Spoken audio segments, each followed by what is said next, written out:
Thokozani pogogo nabomkhulu. It's Wednesday. Yo, as you guys can see, akarwala uitiki ke mathata kana. I'm totally waxed. Had a hectic weekend, but had a lot of wonderful people over the weekend.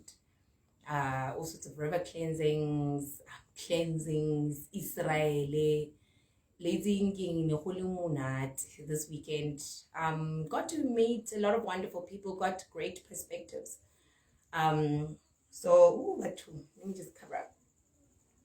So that's why Gogo and I have been here. I've got Ukutwasa and she's just phenomenal.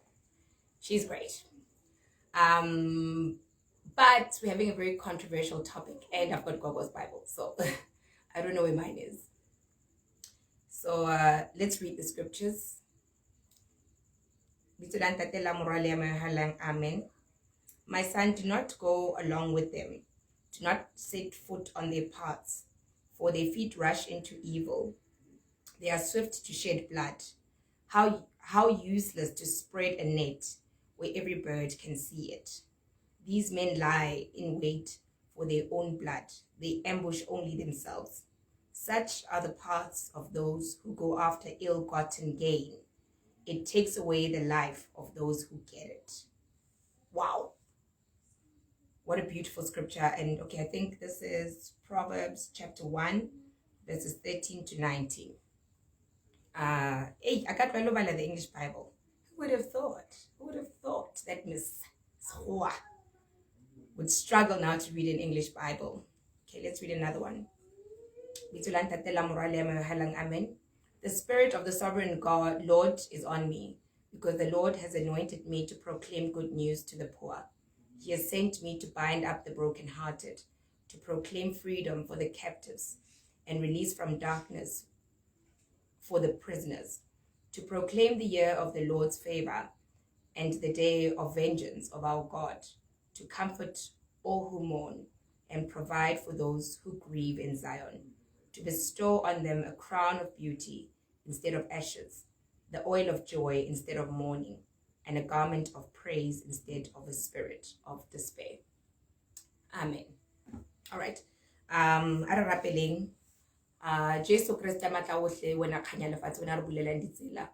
Ra meme wena morena modimo ya matla ohle. Ke a le bitsa manyeloi kaofela bonkgolo bontate moholo ba makubetse ba motjadi ba bokgatsi ba go hloa. Ke a kopa wena Jehova wena tla bua, e wena tla retella pele. Ka lebitso la le matla Jesu Kriste. Amen. Amen. Wow, what a controversial topic. I mean, I don't know if you guys have never thought about it, but I have, right? When I was doing my 2 years, a self-initiate,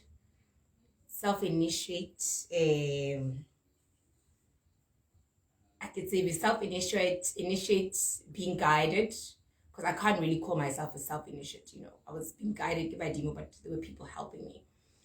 I just, at the time I had gotten over the grief now, why me, I had gotten over the grief of wearing beads and now having my life, sort of being made what I didn't want it to be, For me, being told that I've got an African spiritual gift was like the worst news I'd heard, like just when I thought nothing else could go wrong.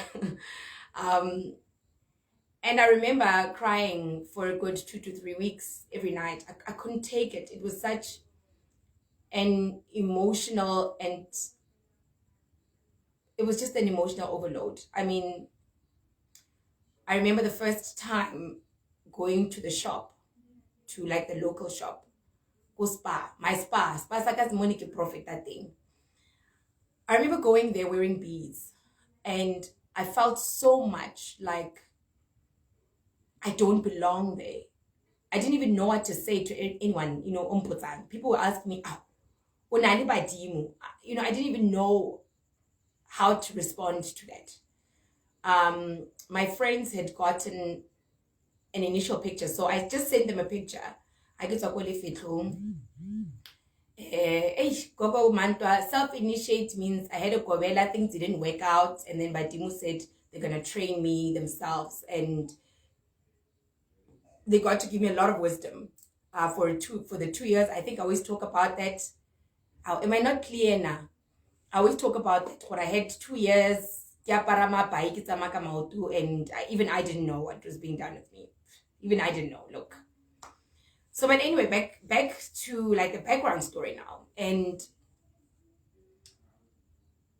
my friends, I'd sent them a shock after the weekend, like after it's okay.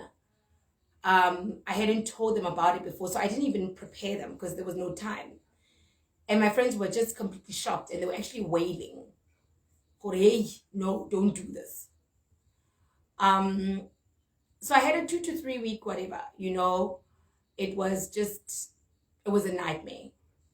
And I've spoken over and over about how Ugogo Mamjali would just say to me, surrender, znigelele,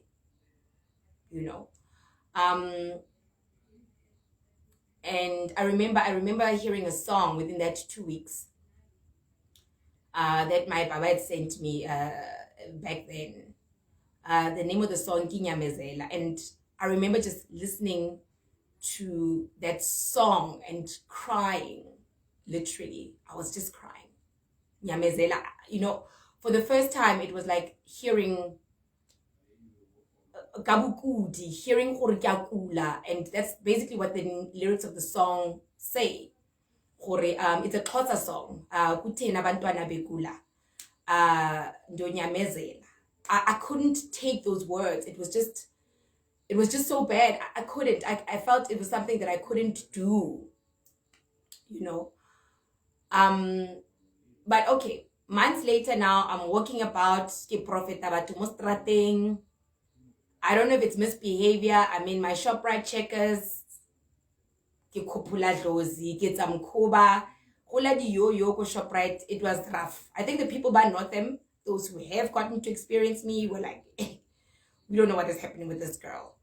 So I would be sitting down, go ShopRite, go Pick and Pay on the floor and doing the readings for people. Some would actually walk away. Some would actually like jump the aisle.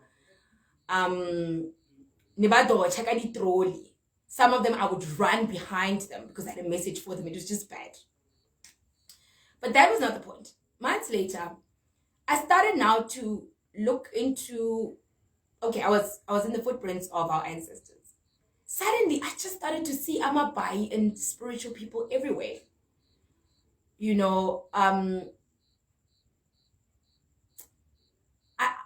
I was on the footprints and there's thousands of people on that group. And there were so many spiritual people and I started to see Amabai everywhere. And I mean, I remember when we would go to Go Valley, like every street, Konali Mpande, Konali Fetlo somewhere. I was really shocked by how absolutely normal it was there, Palame taxi, Kama Gangonyama, it's okay. It's good, it's fine, taxi driver, no problem, Kurukinza kuku mo plastiking or what, hey, it's okay,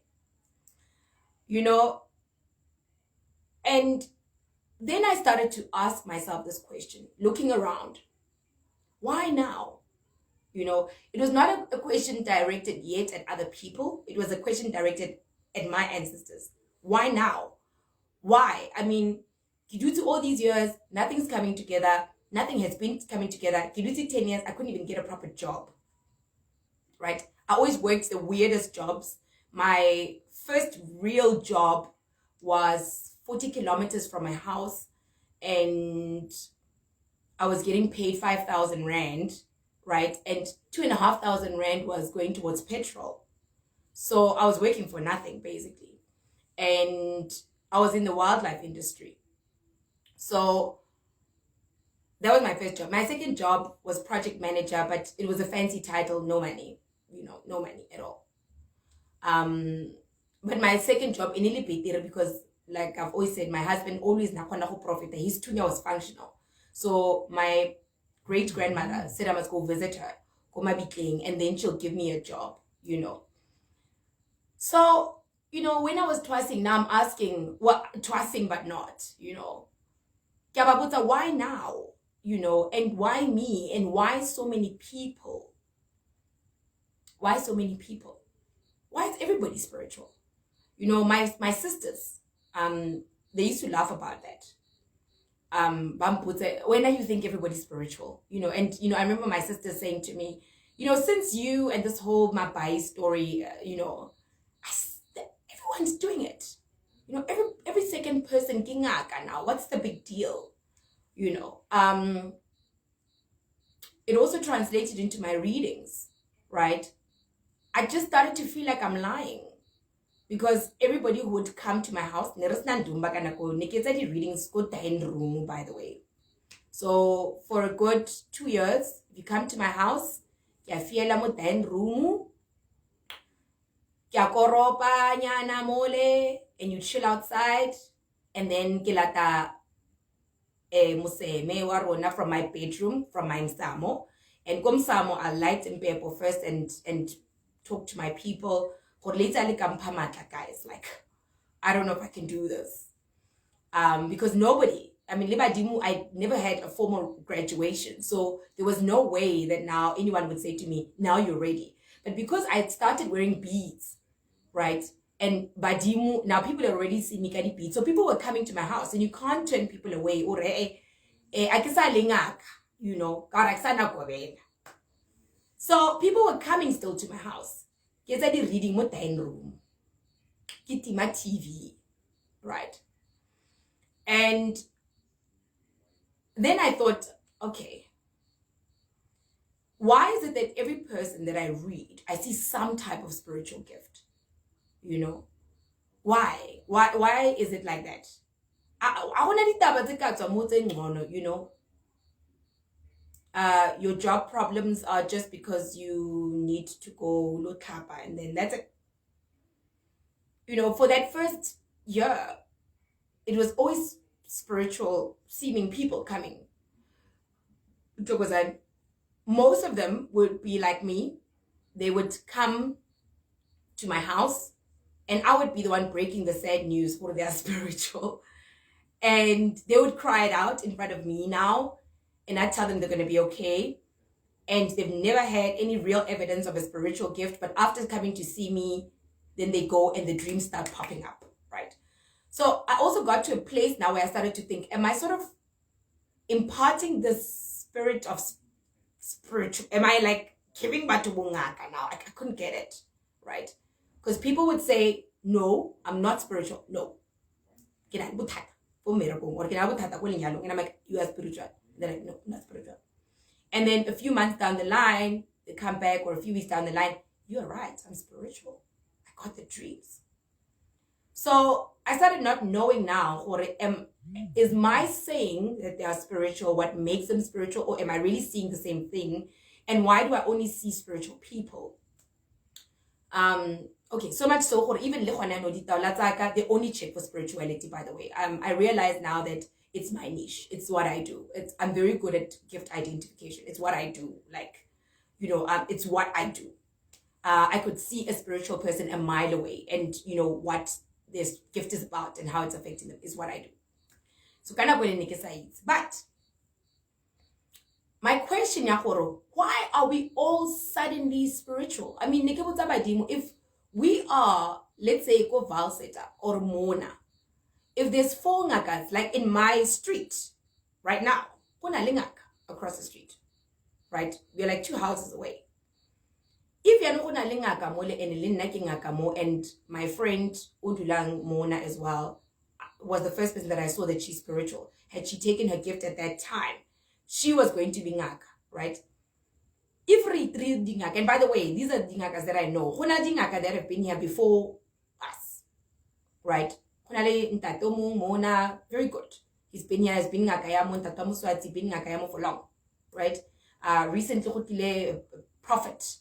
Yako ZCC. I'm not quite sure the story. This is not, it's not my business. So I started to think, so in one village, like people will be divided. what more in a household, re 4, re 5, we've got one spiritual gift. Why is that like that? So initially, Badimu gave me a very simple answer, okay? And I'm going to give you guys the answer. The answer of Badimu was that as Badimu Baluna, as your parents, we look back on our lives and we think of the things that we could have done differently, and we align your purpose with what we feel we could have done differently. So we match those two, what we feel we could have done differently to empower you for your purpose, right?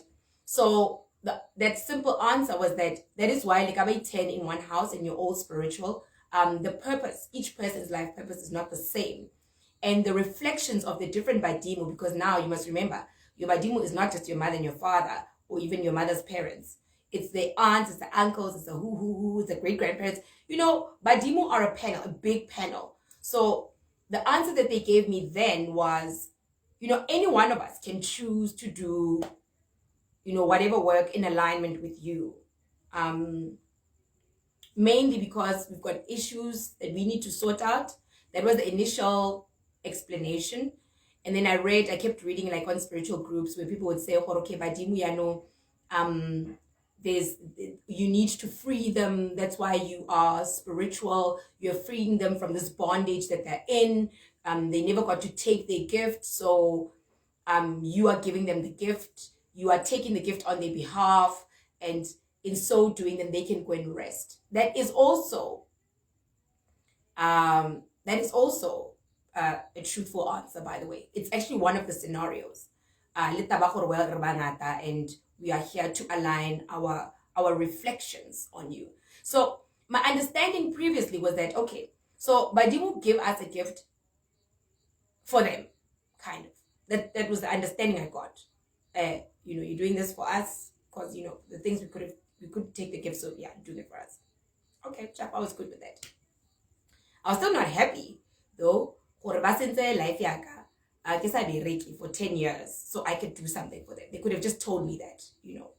That's how I felt anyway. Okay, they align my purpose with their reflections. Okay, I can do reflections, you know. I can definitely do reflections.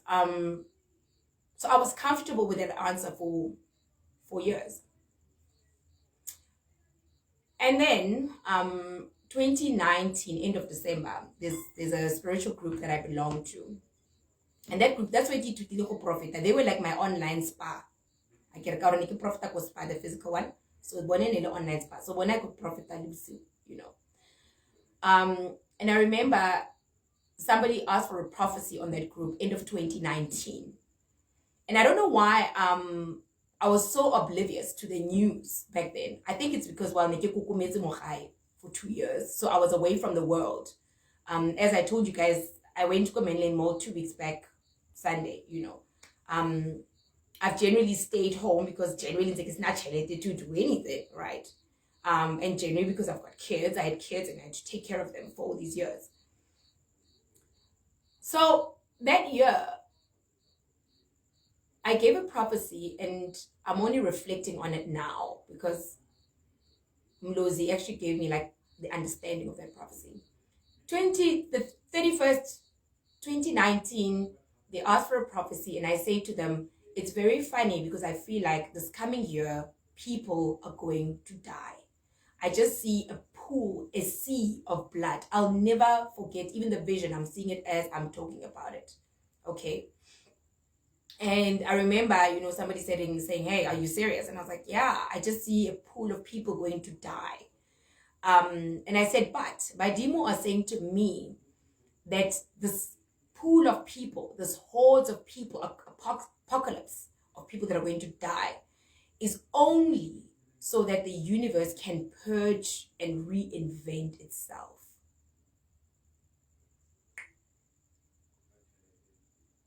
Interesting.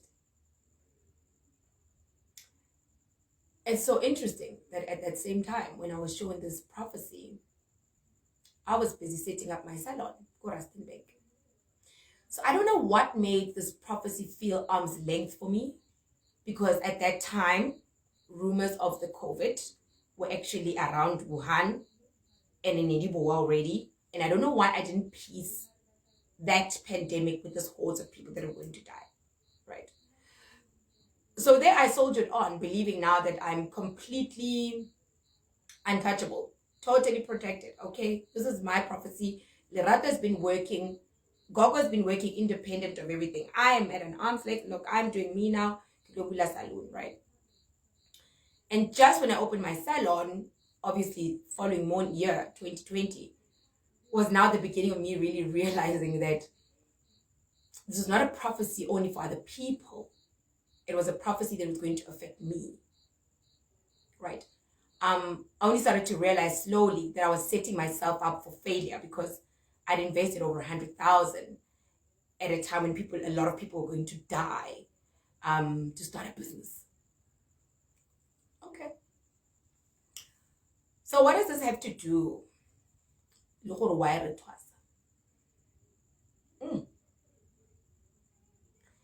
You know, as I was struggling to keep my business afloat, and as I was watching it die,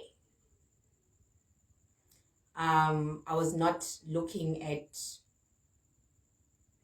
the initial prophecy that it applied to me too. My business was going to die, just like those people. My ideologies were going to die, just like those people, so that the universe in me, so that the Badimo in me can purge the old me and redefine me. But they didn't just do that. Now they gave me the broader answer. And I got the answer during the lockdown. So, okay, let me just say this. In general, we are born with a spiritual gift. We are all gifted, right? You're born with this gift. We've spoken about the differentiation of God, God choosing to differentiate itself in whichever way. So we are born talented. We are born gifted. The differentiation of God can actually take on any interpretation, right? That's the part that I seldom speak about, because that's the part that I only got to understand recently. And during the lockdown, now I'm scrambling for ideas now on how to sort of reinvent my business, right? I need to reinvent this business, because now I'm about to close down. And I'm trying to think of many different ways to keep this business afloat. And in my so doing, that's how I bumped into the answer. Why Ukutwasa relebangata? But before I get there, let me add a bit more. Let me scramble with your brains, Khanya. Why is it that Badimo in our dreams don't talk about slavery, apartheid? They don't. I don't know about you guys. I've only had one ancestor that just showed me the guy who killed him. But as to for what and how he killed him, I believe it was probably for his land. That was the first and last dream I ever got. Right? Badimu don't show us at all the effects of slavery. Badimu don't show us at all the effects of apartheid. Why are they silent about that? Why are they silent of what? Nearly 500 years of oppression. That was my other question. And the next is, why then do we have the white Ndao spirit, and even the Chinese Ndao spirit, or even the Indian Ndao spirit? Why do we have these Ndao spirits? Why do these ancestors, because now Ndao means they don't necessarily need to be related to you, why don't these Ndao spirits of ours go and bother their descendants? You know, they can just do that. Why must I put them? And why then is it almost not okay for a white person to go and twasa? Why is it problematic to us? You know, considering that we dream of white people and we've got white endowed spirits, you would think certain white people would have black endowed spirits, right? I mean, I suppose it would work inversely, you know. I was not excited when I was shown by my ancestors why I had to go and work in the wildlife industry. And can I tell you guys, it was my uniform, the cowboy boots, and a khaki shirt and khaki shorts. It was just not practical. I would have loved to be Miss Kwai Kwai, and I was for the first few days. And then my boss said, not going to work here. More, right? So that's now adding to it. Why then do these white endowed spirits and, you know, other nationalities, why do they not go and bother their own descendants? You know, why for Rona? And why is it that Badimu want us so that our things can come together? Why? Okay. So let me just park that one day and then give a bit of context on what I was doing in the wildlife industry. So I went out one day and I was like, I'm going to go look for a job. And I went to town with Tabazimbi. And I was standing at the internet cafe saying, I was just talking to, you know, the guy where I was printing my CDs, and I was just talking to him, and I was like, don't you guys know anyone where they need like admin work or whatever? You know, I could do anything, you know. And he said, yes, there's actually a lady who said, you know, they need an admin PA. And I was like, great, you know. He made the call. I called my then boss to be, and we spoke on the phone, and she asked me to come for an interview the next day. I struggled to get there, but I drove there early on a farm. I basically worked on a farm, and it was I think her space was around over 200 hectares, 260 hectares, just that farm. So I get there, there's this little beautiful house and they have my interview. And my then boss, the business owner, by the way, she was the boss and the business owner. She just said to me, hi, how are you? You know, we spoke, blah, blah, blah. And she said to me, let me tell you something. This is the one industry where being black is a problem. And I was like, whoa, okay. And she was like, yeah, we deal with a lot of high profile, wealthy people, white people that are still very much racist. Are you going to cope with an almost racist environment? And I was like, yeah, you know, I'm willing to give it a bash. And she just said to me, you know, you are going to be my wild card. And I said to her, but you know, why? Why would you want that?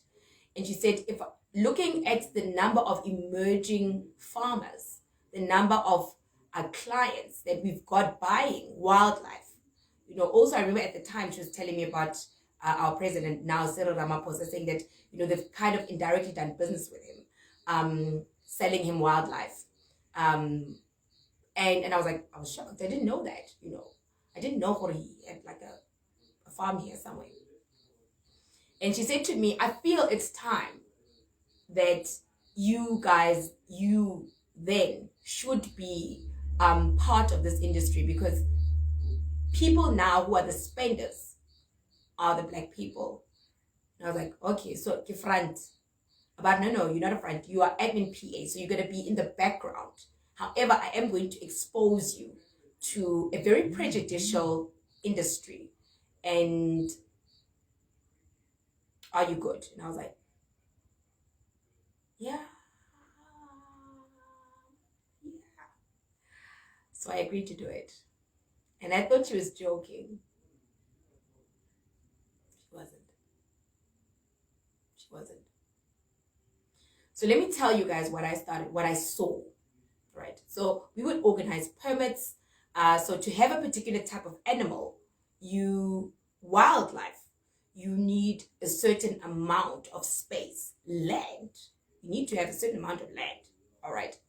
So I was organizing the permits, and on the permit application is the land space, how much land, you know, this person's got. So you can't really have a buffalo, with like 5 hectares. You can't. You need to have hundreds of hectares to have at least one buffalo or two. There's got to be like enough space. It's government regulation. So first thing that I noticed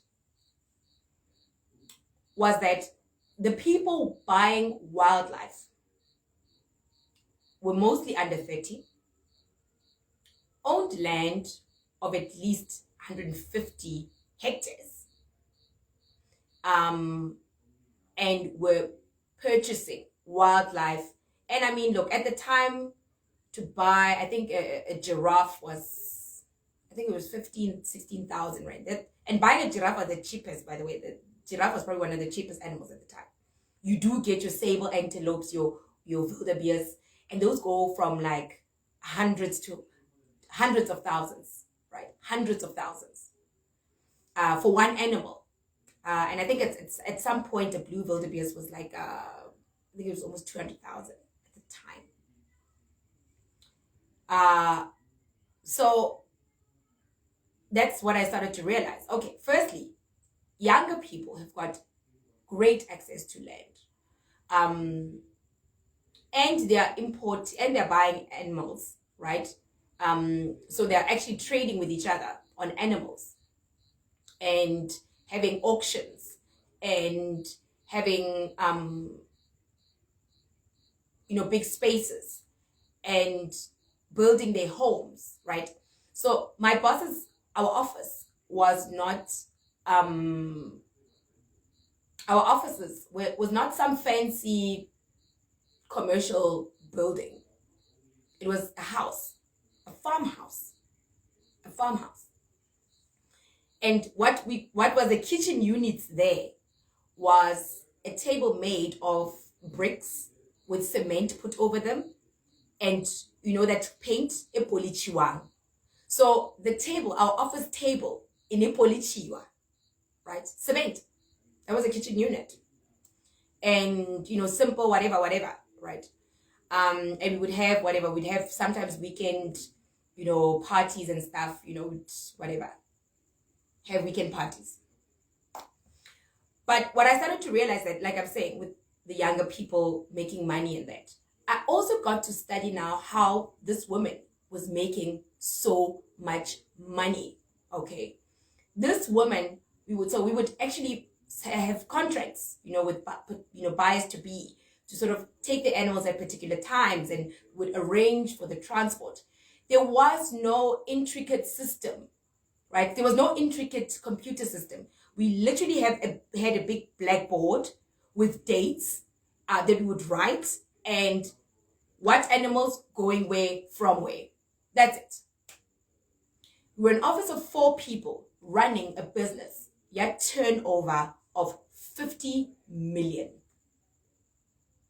And it was 50 million in that year that I got there. Right. Run by 4 people. And I was the only black person. Right.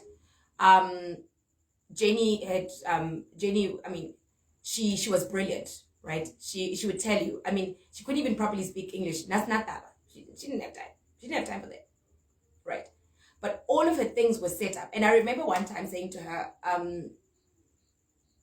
I don't know what we could do to be able to sort out, some of, how we run the business, and then how to make things happen, to make things, better, that you get more for your money. And she just said to me, listen, you are the accountant. You studied accounting here, not me. So in essence, she was saying to me, use what you studied for. And I thought, this is very interesting. This is very interesting.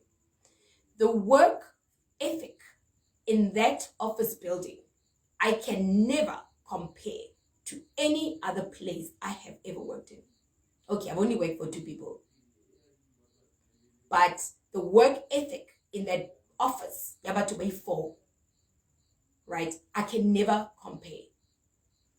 We got in, 7 o'clock, we were there on time, and we left anything after 5, 6, 7 in the evening every day. We would go to auctions on Saturdays, right? And would spend the day. There was no McDonald's and all of that. There was none of that, You get to work, and these ladies literally, Jenny has made rusks, or the lady who works in her house has made rusks, or tert, or whatever. Go jewa ntho eo. Ba tla ka boroto ko mosebetsing, right? Motho wa 50 million turnover, o apere a khaki shirt. She's wearing a khaki shirt and shorts and just really good quality boots that probably cost her like 2,000 rand, but she's going to have those boots for a really long time. So, you know what I found so interesting in that job, and I only got to understand now when Madimu explained to me why, or all of these questions, that they would use that setup as an analogy. So, okay, for this one, because this one we're going now for the real part. Little what?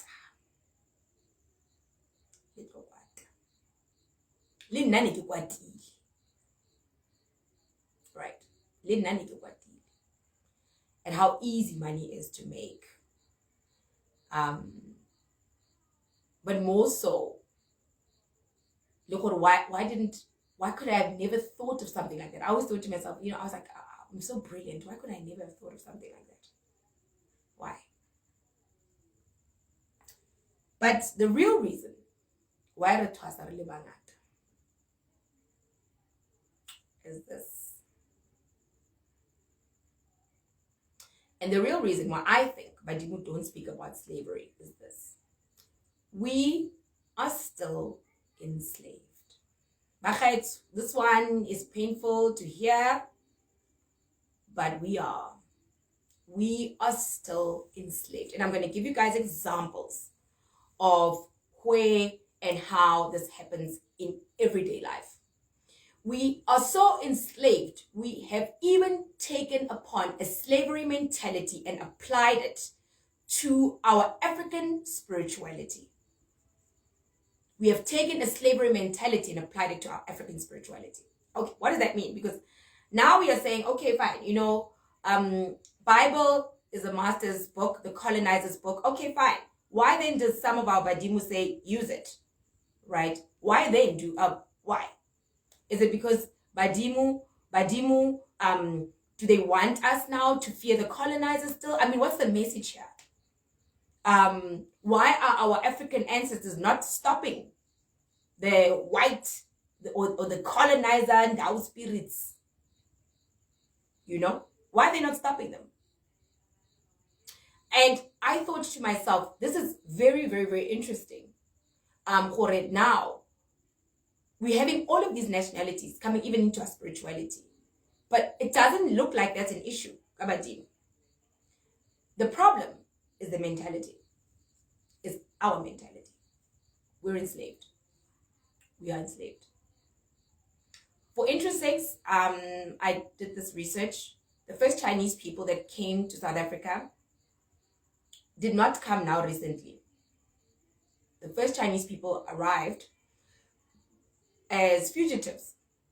I think it was the British or the Dutch who had taken them on in their country.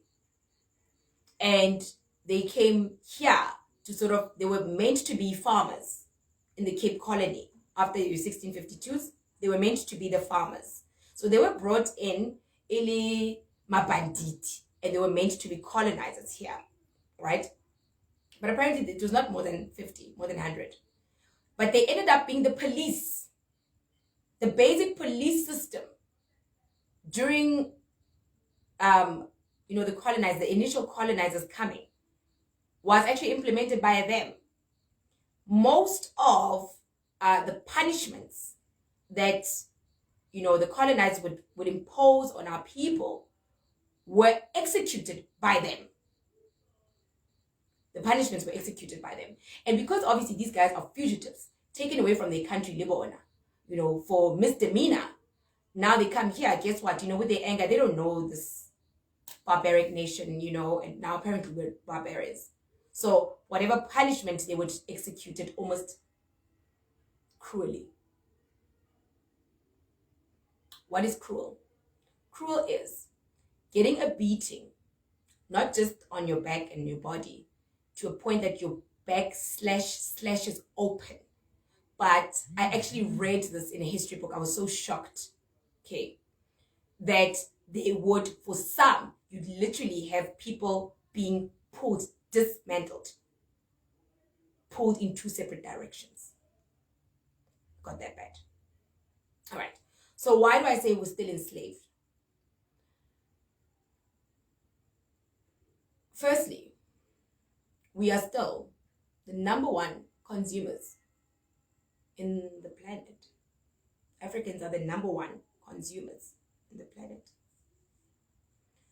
Now, with South Africans, Renale Badimu, we take Badimu saying or taking you out of your job or not giving you a job as a punishment, right? But in actual fact, our ancestors were traders. They worked for themselves. They did things for themselves, right? We believe that there was no activity in Southern Africa until colonization. No, that's not true. They worked for themselves. I think it's copper. That they'd already started like a basic furnace to purify copper. We could do that, right? And now, when you don't find mereko, you feel that you are being ostracized, but the system, ya mereko, has got two flaws. Firstly, you are going through school, through school. We are pushing our kids through an education system. Good enough. Look, that's great.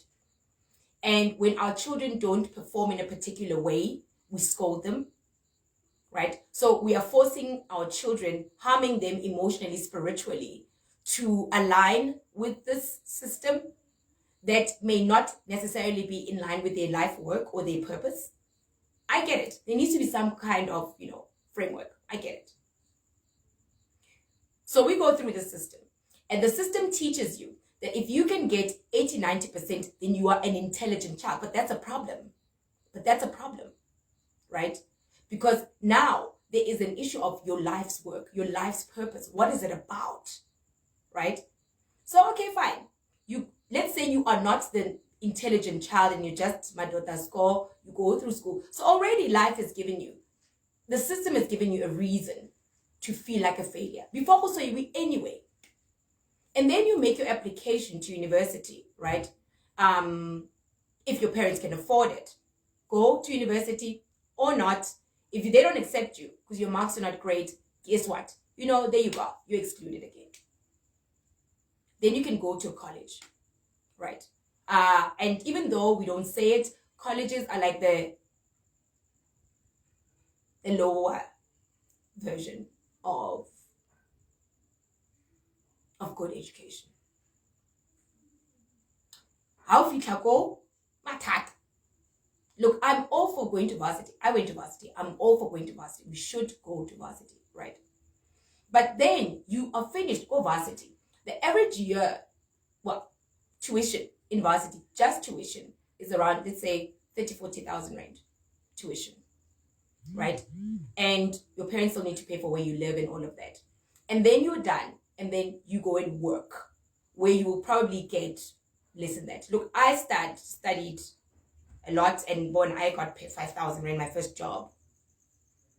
And then, on top of that, not only now are we complaining about Dimu to be part of the system, right, and not be part of creating our own jobs. Rilela mosebetsi ole, rilela to be part of the system. Not only do we do that, then from the measly salary that we make, we now take that money and push it back into the system, push it back into becoming a consumer. So let's take this whole analogy, slavery. Let's take the analogy, the farms. Us now crying for Musebetsi is like us crying that we don't have a slave master. Okay, you do get a slave master. And then after you get that bit of money, then that bit of money you buy stuff that the slave master produces for you, right? Stuff that the slave master may not even necessarily use themselves. So you buy this. Now we are in credit card debt, right? Now we are consumers. And Badimo, I feel the reason why they are giving us this opportunity, Ukutwasa, is not only that we may sit Mudin Dumbeng, Badimo are not a bunch of idiots. They are not. You know, and you look at our society now, where we have become now, we can talk about, you know, slavery and apartheid and what has been done to us.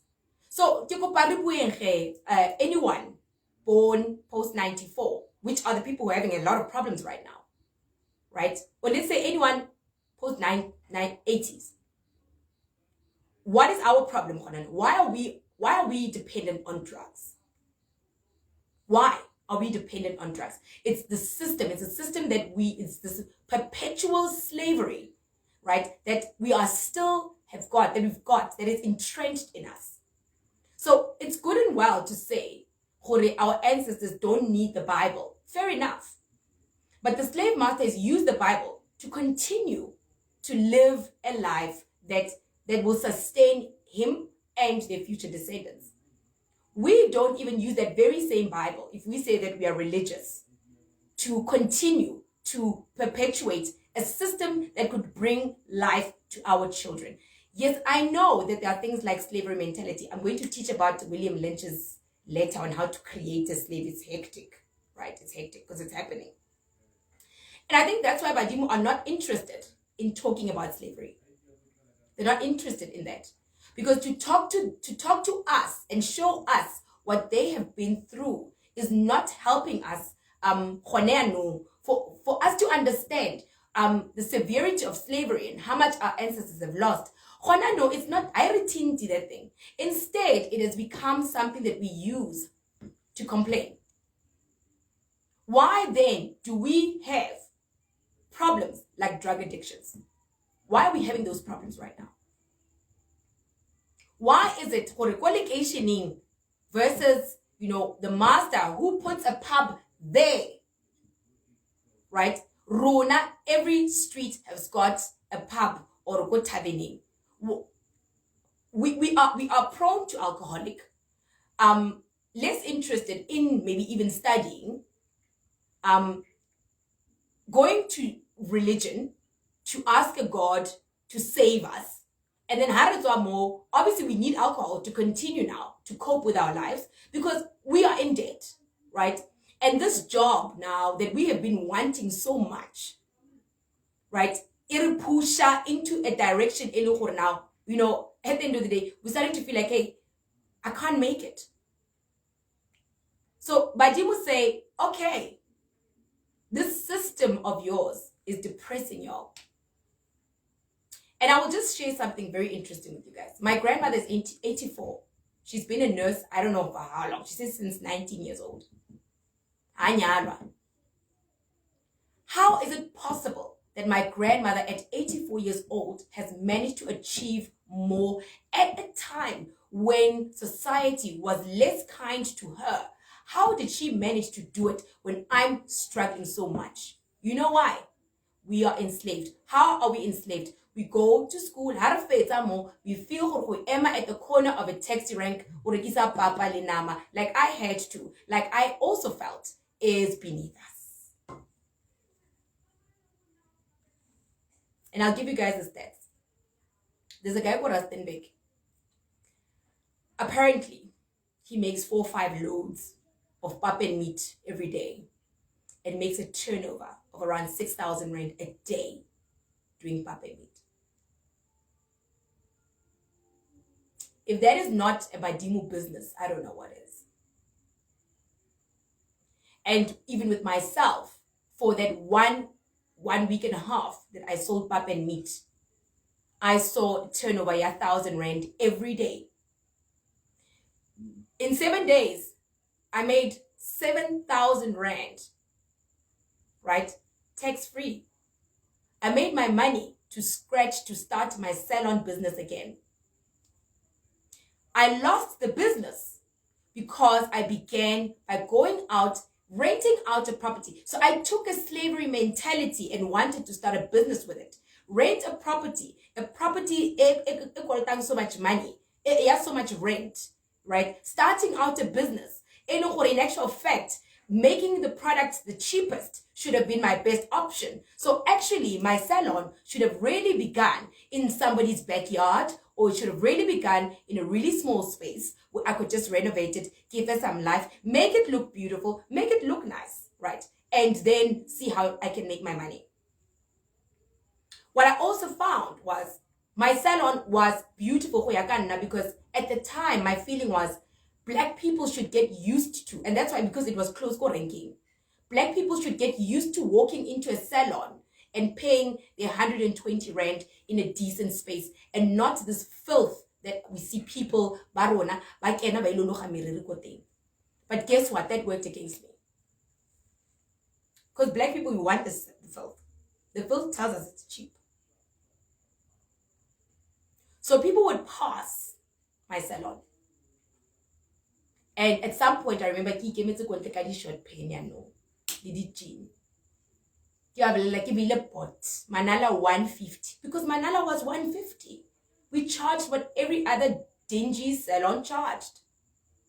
Right? And only then would people say, oh, but this place is so cheap. I never thought. That's how much we have been enslaved. We don't even know how to expect good quality. We don't know how to do that. Could I have done the very same thing in a smaller space? Yes, I could have. I should have done that. But the systematic mindset told me no. Told me no. To create value for my customer was to actually invest in the aesthetics of the business. I could have and skipped out the rent, right? I could have kibili mikuku and made whatever, dipalo. I could have actually built a salon, komutsing, for the same amount of rent that I was paying every month. I could have built it on my property, komutsing, where my customer is, where the person I need is, right? But I skipped Batwako meeting and went straight to town. So why are Badim? Why are Batako? Let me give you guys another stat. 86% of Africa's cocoa is what you guys are eating as chocolate. Konano in this world.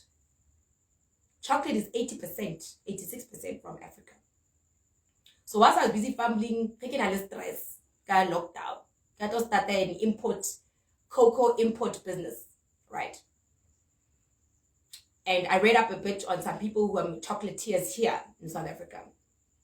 And I remember watching this video I think it's Brazil, a video of Brazil. This old man in his backyard grinding up chocolate and making it. People bata container. And I thought, but this would be so nice.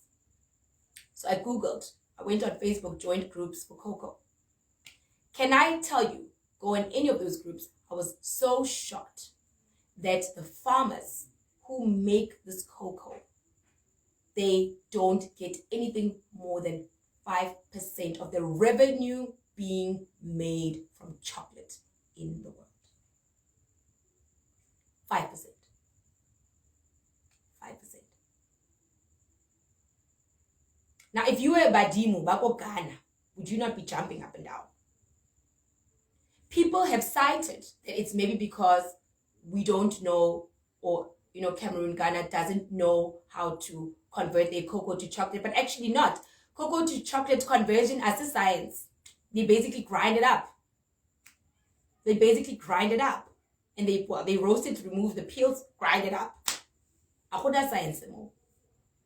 So why? Why is it so difficult? And I remember Googling it and thinking, maybe I could make a connection with the farmer and see if I can't maybe buy straight from them. Right? The web pages of all the African countries that sell cocoa have got a Belgian or a number or cell phone email address of the Netherlands or even French. So that Swiss chocolate and that Belgian chocolate is not Belgian chocolate, it's African chocolate, actually. And I was mortified. How we can't even get hold of our neighbor's cocoa. We don't eat chocolate, yaro namo. We can fly to Europe for a holiday. Nobody bothers themselves to go and invest in cocoa. We don't have trading, yaro, on our own. Now there's something. And I remember just listening also to my grandmother, Ambua, about the work ethic when they were nurses. Basic things like that. My grandmother, Mpila Korbona, you know, when somebody was sick, look, niripitizela, husna waking hours. Right now, we have gotten to a place of such slavery, because we feel that we are working for nothing, because we have subscribed to this system, this facade, that even we're not doing what we should be doing. We don't want to produce anything. Producing production, I think let's leave it there. But now, you know, we're like, hey, I can work, but you know, now you go to a government hospital, they tell you, listen, I'm sorry. Utlilemo, Danak, Roberts. Not Roberts. Who's leaving? So, what is this saying to us? We've read books like Capitalist Nigger. We've read, you know, all of these books about how to create wealth. The only way Badimu have helped us or are helping us to create wealth is by putting you through Ukutwasa, because that is the only cold turkey way to get off the system. It's the only way. If your Peruvian wheat goes away and Badimu don't need it, and you need to wash your hair with sunlight soap, you know, you start to realize that that Nivea soap was not so important on your shopping list. If they say to you, we want a diet without preservatives, you know, you realize that, well, going to a restaurant and having whatever, linam, don't need it. I think Badimu, they want us to twasa only to rearrange our perspective of the system. See, what we don't know, Kabadimbaruna, is that they were not a bunch of idiots when they were colonized. They were not sitting and waiting for a savior. They were not. They were already trading in many things amongst themselves that they were making, right? That they were making. And now, you know, now we cry so much to belong to the system. So, let's go cold turkey. Now we're going to teach you how to take care of your emotions, your spirituality, and your physical well-being. Because now you're going to realize that nothing in this system, in this world matters, because you were created for a divine purpose, and a purpose that is there to be shared for all of us. So in actual fact, God created each of us to be a provider of something. That's actually what it means. That's actually what it means. We are meant to, you are born, the purpose. If you say your purpose is not like mine, it means you are here to provide us with something in this universe that nobody has provided yet. Right? So then they say, Badimu, okay, fine. Do langama sela and that. Do lamukhai and ukite and whatever. Learn to love yourself unconditionally. I've heard people say that, you know, Badimu have got a problem with Peruvian hair because it could be miridiali topo, blah, blah. No, they don't. The only problem that Badimu have with Peruvian hair is that it is feeding the facade. It is feeding an image of something that you are not, right? And what is that thing? It is a person, a woman, man, whoever, that is selling the idea of wellness and wealth, whereas you are walking credit card. That's why I say badly Peruvian. When you're making R1 million and Badimbacho have shown you how to create something that you can sell to us, by all means, apara Peruvian. My sisters, my sisters.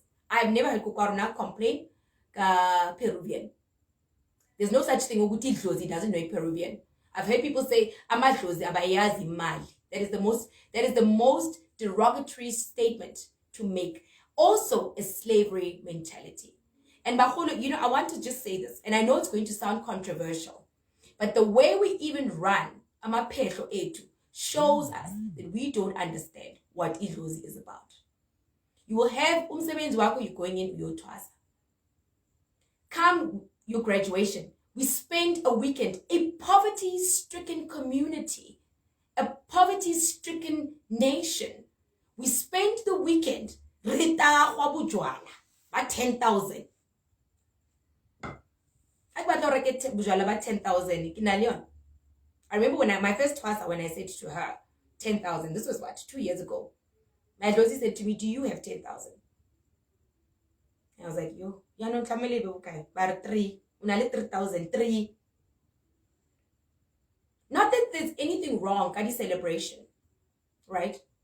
But now you see the slave master's mentality of putting us, making us dependent on alcohol, perpetuated in the name of spirituality.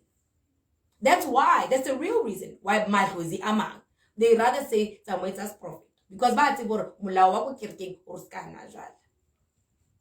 and Batuba, look, we drink weekends. We get drunk into the early hours of the morning. Next weekend, getting drunk until the early hours of the morning. Where's the edification of the gift? Where is the edification of the gift? No wonder no people want to actually buy them mitholo in the name of spirituality. Now, the way I know, and the way my ancestors taught me, even my first Kobela, I can say that lady was evil, but I'm shocked. With your beads, now we twasa. We twasa for the name of having a closing name and for the sake of Ugugita. Then after you twasa and you are frustrated because you are not seeing the results, it was like you wait for 6 months, or twasite, or kupuli dozi, whatever, or wabona, wabonto, or latela taola, and that, then what? Then look at half of the twasas baba tuamuma fetong onano. They are gallivanting, kodi tabening, they are drunk, they're waiting for the sasa money, ya 350 to come. Why? Because we are teaching them that African spirituality is about a stupid lozi that wants you to be drunk, to be sitting, mofate, wemeti, uleti mondumbing. I know this is very sad what I'm saying. And when I realized how intelligent my ancestors were, I couldn't believe it. I could not believe it. I could not believe it. The level of intellect that these ancestors, that these royals have, I couldn't believe it. And I looked around and I thought to myself, well, what does this mean?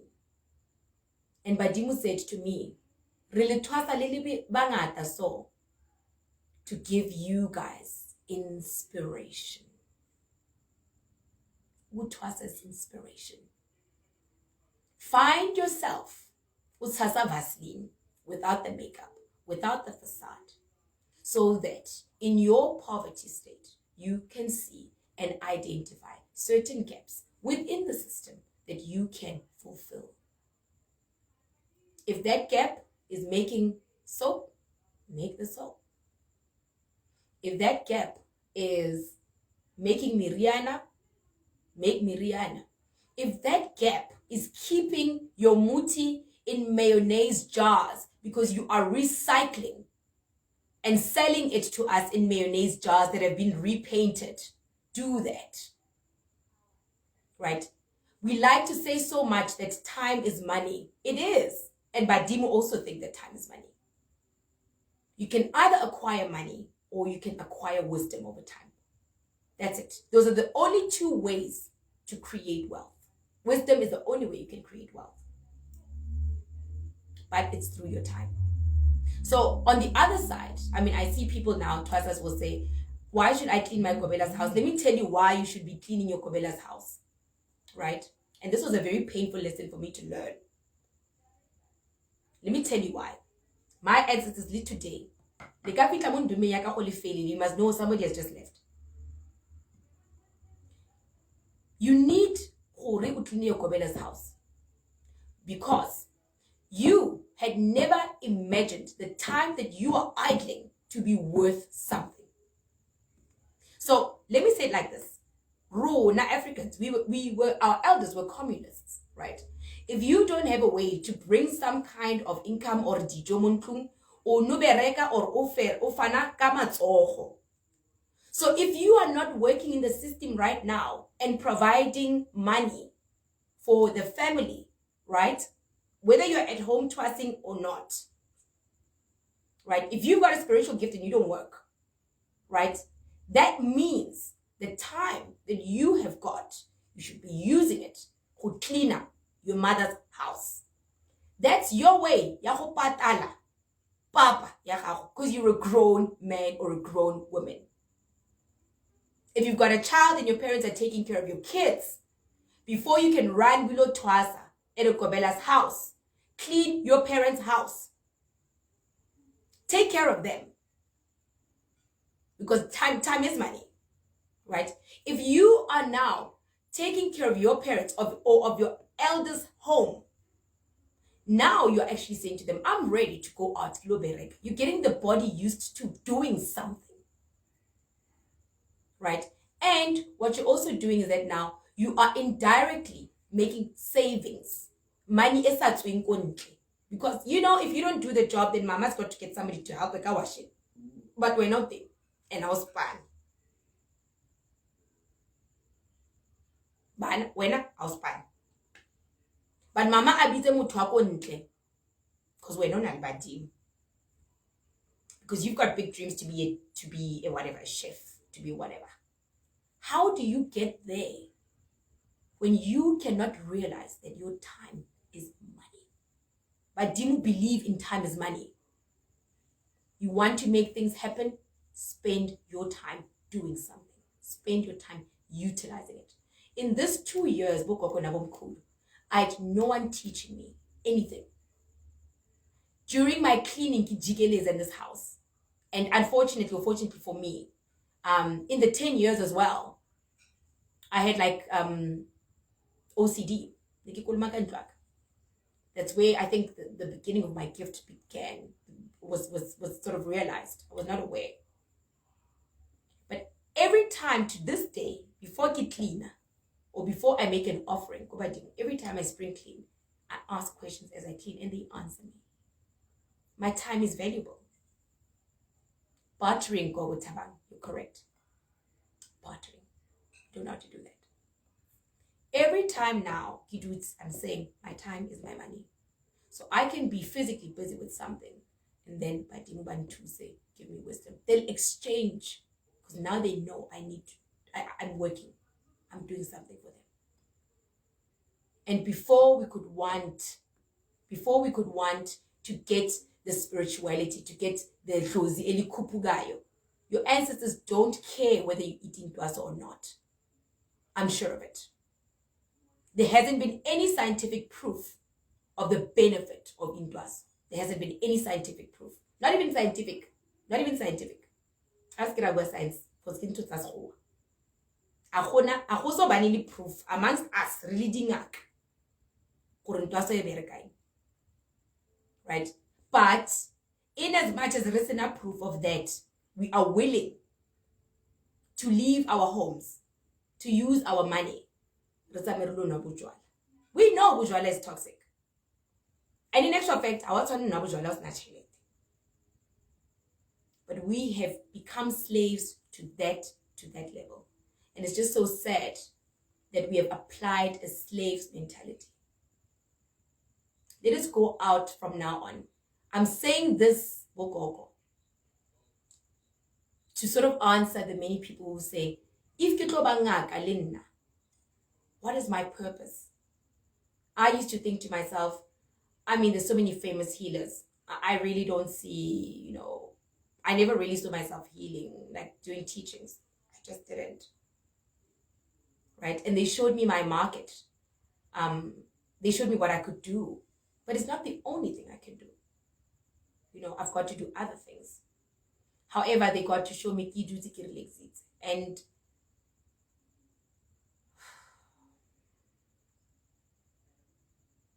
we need to start to create. We need to start to create. We need to look at our lives simplistically and start to create things. They would not leave whatever their country or their hood to sit there if no was not more. You go ask them how much money they're making. They're making a lot of money. They're feeding kids and taking them to varsities. But no, we think we have become so entitled. And that's how we've gotten to this spirituality. We're not wearing it. We want to we want to be seen. Then what? How do you change society? How do you change society? Or profit? Then what? How do you change society? So in actual fact, what we should be asking Badimo for is, as you guys limfa this spiritual gift, what purpose of mine are you aligning? And I heard a beautiful story from my eldest sister. She's got a catering company, and Badimo Bache now have applied themselves in the way that she cooks. They tell her what ingredients to put in her food, and she never cooks the same recipe twice. That's phenomenal. That's phenomenal.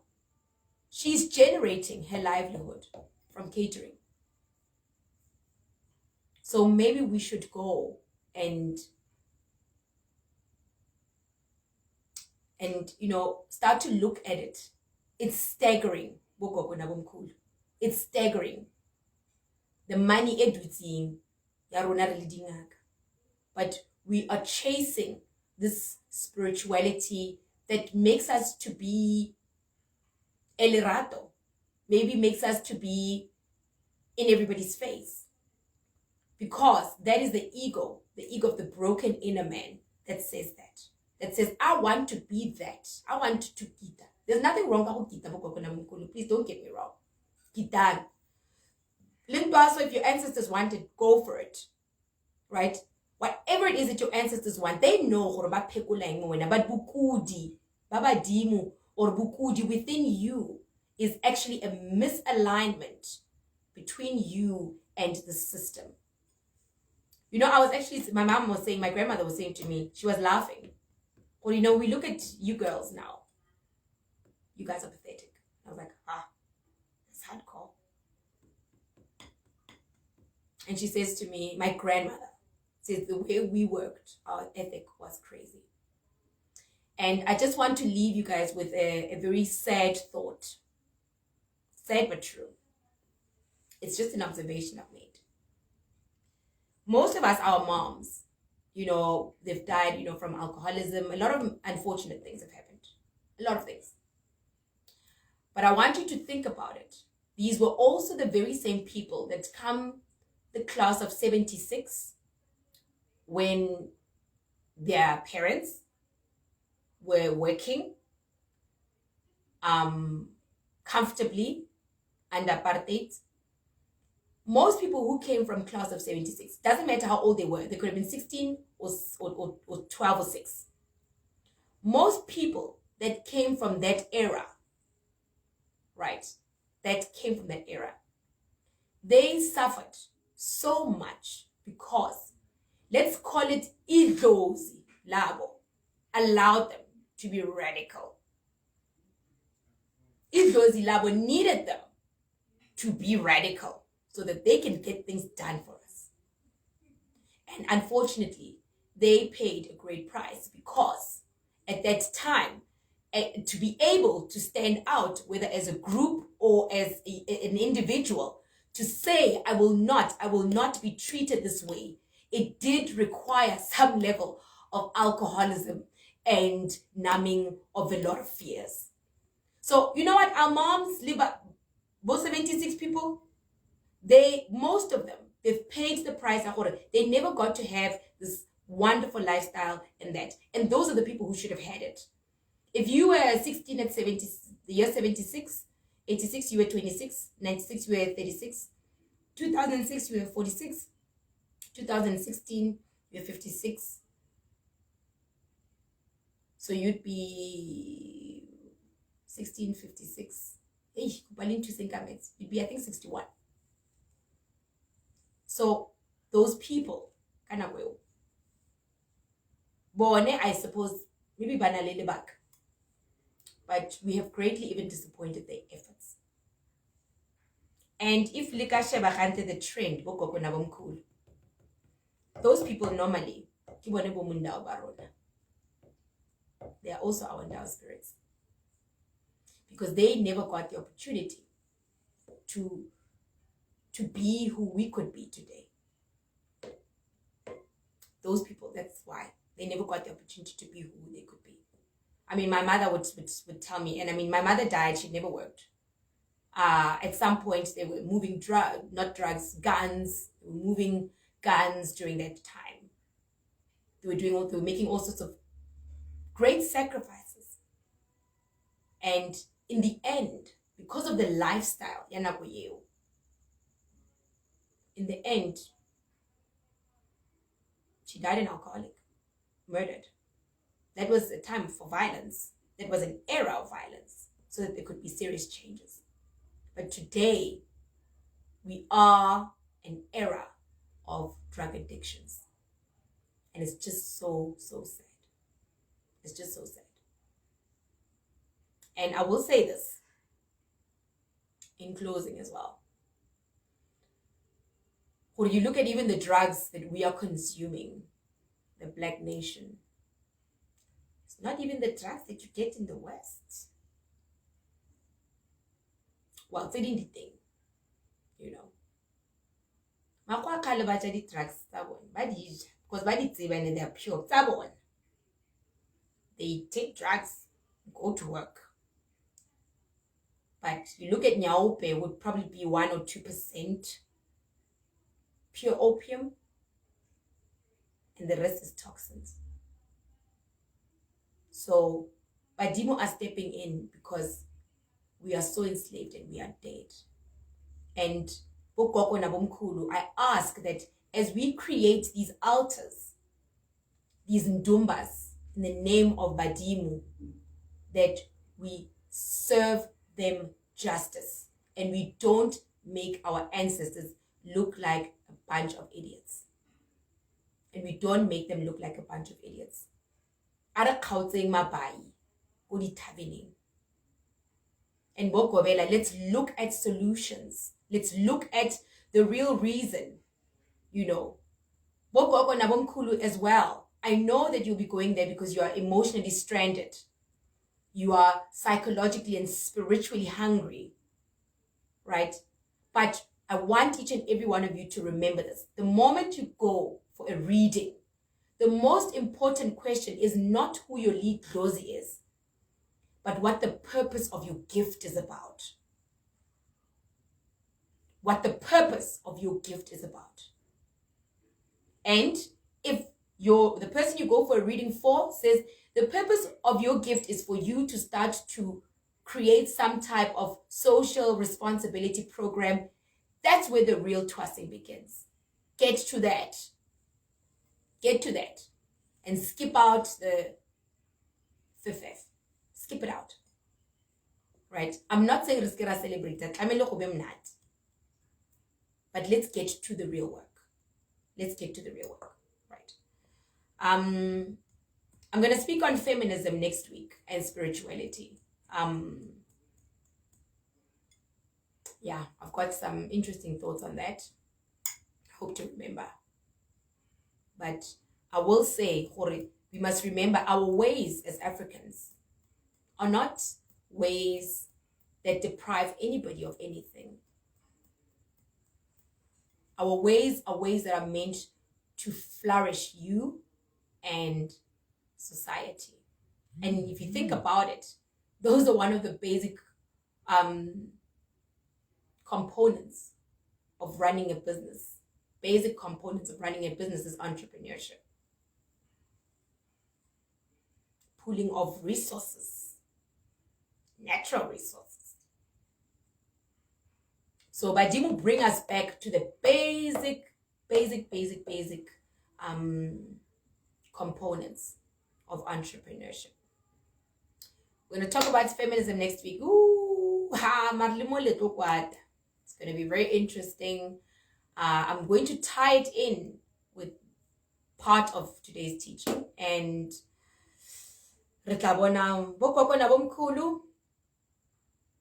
out and conquer.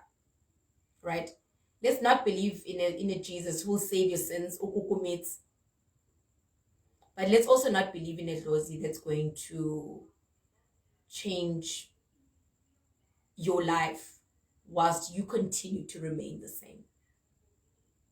This was just something that I learned, and I was shocked when my Lozi said they don't want me to drink alcohol like I did. I was a serious consumer of alcohol.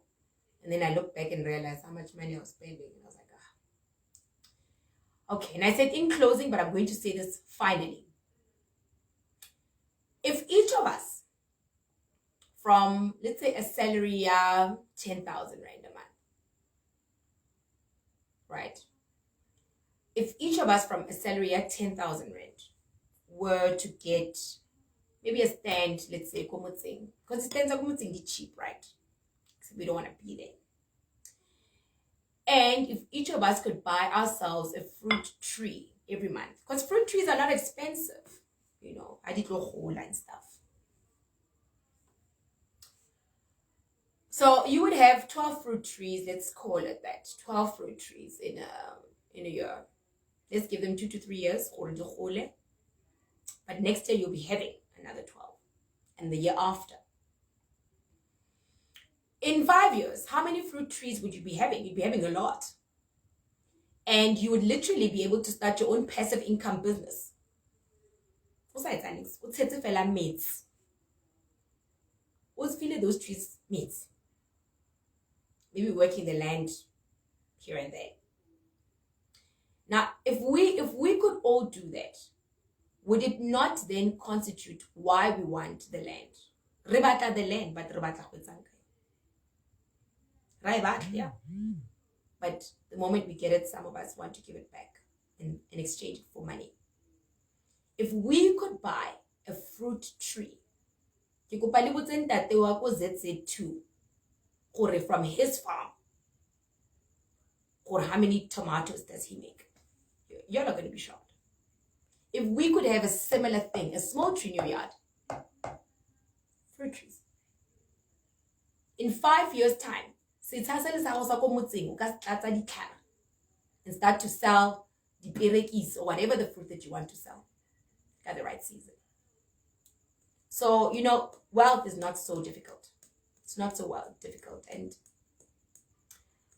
I'm so grateful for game go ranking, kadi gumboots, kadi boots, sama cowboys, ako di plasing kwa. Kirekisa di papa. Because I got to see that. Sometimes do you want the status or about kumo? Kumo le mayemo is 2 different things. Mayemo you get from kumo, but nowadays rebata mayemo pili, and then kumo harnata valyon. So we are feeding mayemo. So let's really start to think about that. Let's really start to think about that, and let's awaken each other. And if you can be awake and I could be awake and each of us next to one another can be awake, then we can start to make the change that we want.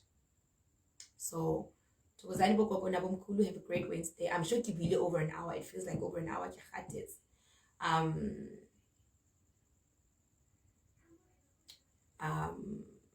Yeah. Ya utlwa gore le re batho ba rona ba tlo re senyetsa. A ke re zame. Ba tla di ja diperekisi tseo. Mara if gona diperekisi in every yard, ha ba ka kgathala straight. Let's try. Let's try. Let's try. Re tlogele re se ra ba this nation ya motho o itseyang video a ja kuku ka molomo mo gare ga checkers. Mpolelle mara, the nerve. The nerve. Motho a re swabisa like that. We are not that.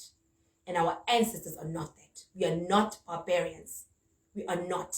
And let us never be subjected to continuing to believing that being black is equated to filth, is equated to emotional, financial, and whatever dependency. We are not that.